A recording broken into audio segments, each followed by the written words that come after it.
Is it common for people in venture capital or private equity to cross over into production or vice versa? Common is probably the wrong word, but I do see people from the New York finance world, the hedge fund world, get bored and rich and decide they want to come make movies. That's been a thing that's been around for a long time.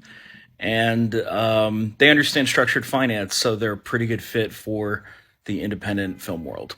Private equity, yes. There aren't a ton of specialists that come in and do film only, but the private equity world, whether it's someone who's retired and managing their own wealth, or somebody who manages a family office, some of them do a certain portion of their investments for film. VC is less common just because of the nature of what venture capital is. They're looking for a 50x or 100x return.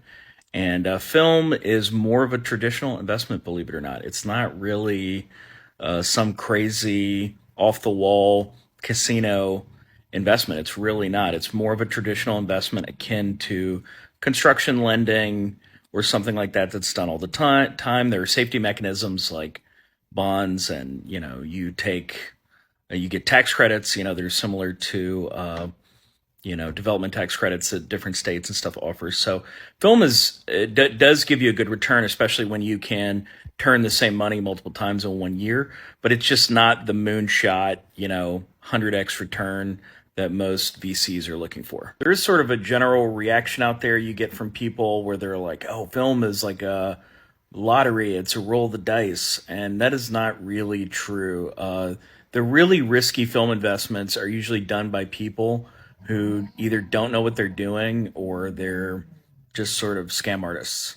So uh, most people who are educated about how to make film investments safe do very well and are taking calculated risks. They're not taking moonshot swings. They have a good amount of coverage over their investment.